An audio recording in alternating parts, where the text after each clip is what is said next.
You hear it all the time, right? Boom, then bust. It's like this constant drumbeat in the news. One minute, the economy is absolutely soaring, and the next, it feels like it's in a total freefall. It all seems so chaotic, so unpredictable, and honestly, kinda scary. But is it really just random?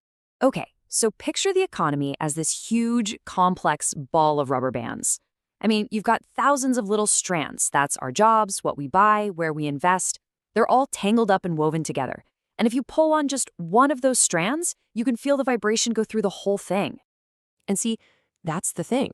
All that interconnectedness, it actually creates a pattern.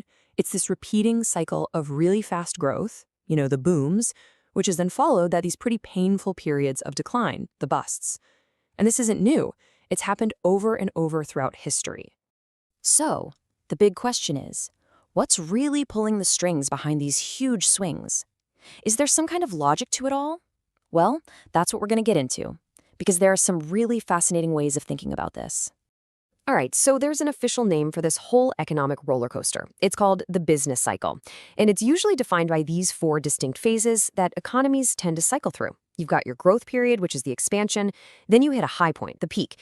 That's followed by a decline, or a recession, and then, hopefully, a recovery. So to really try and get to the bottom of this, we're going to look at the economy through three totally different lenses. Yeah, you can think of them as three different theories, and each one gives us a unique way to understand why things boom and why they bust.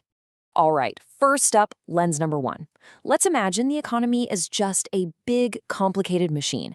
A system with inputs and outputs that, if you just have the right gauges and the right tools, you can actually measure it, predict what it's going to do, and maybe, just maybe, control it.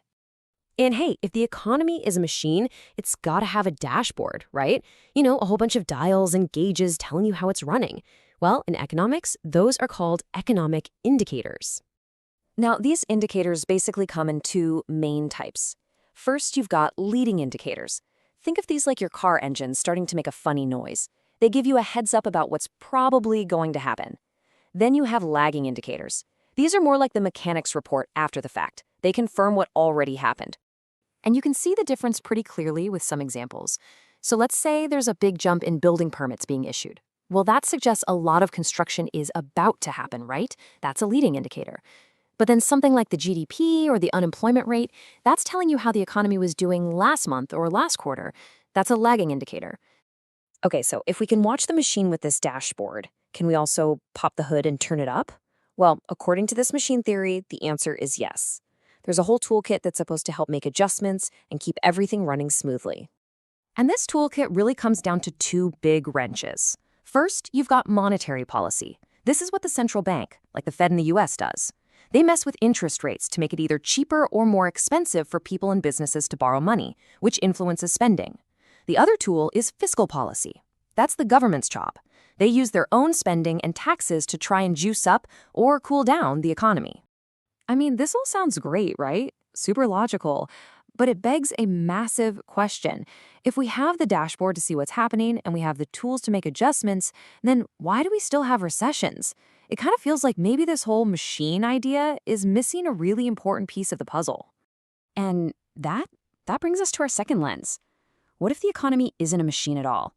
What if it's more like a collective mood?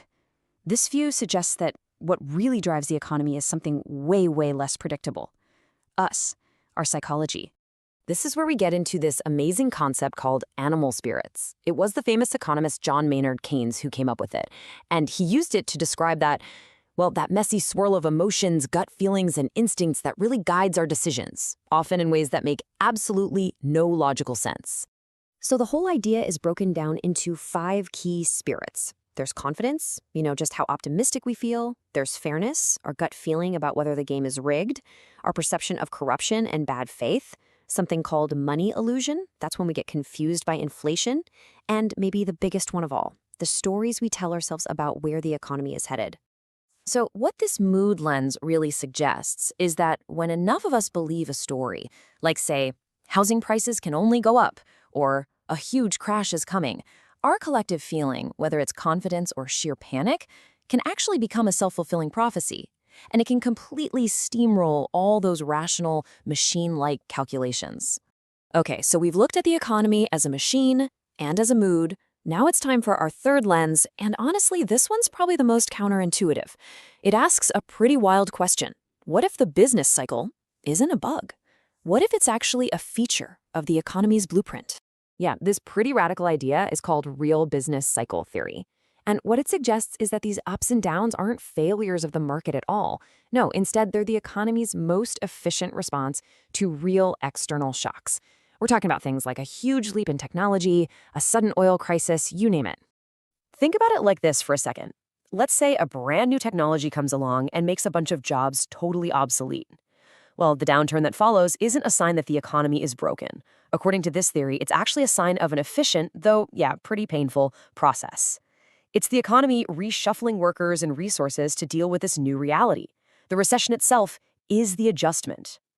Now look, this theory gets a lot of criticism, as you can imagine. People ask, are there really tech shocks big enough to cause a massive global recession?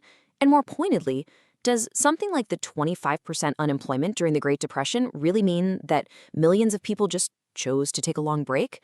For a lot of people, that's a really tough pill to swallow. So there we have it, three completely different ways of looking at this. We have the economy as a machine you can tune, as a mood you have to manage, and as a blueprint that's just doing its thing. So how in the world do we make sense of all this? Okay, let's just lay it all out. The machine lens sees a recession as a malfunction, basically. Not enough demand and you can fix it with government tools. The mood lens sees it as a crisis of confidence. It's all in our heads, and the fix is to restore trust. And finally, the blueprint lens sees a recession as a healthy adjustment, where maybe the best thing to do is just leave it alone. So what does this all mean? Well, it means there's no single simple answer. The truth is our economy is probably a complex mix of all three. It's part machine, it's part mood, and it's part blueprint. And really understanding what's going on means appreciating how all these different forces are constantly playing off each other. So the next time you hear the news talking about the economy, what are you going to see? A machine that needs a tune-up? A mood that needs to be calmed down? Or a blueprint that's simply unfolding as it should?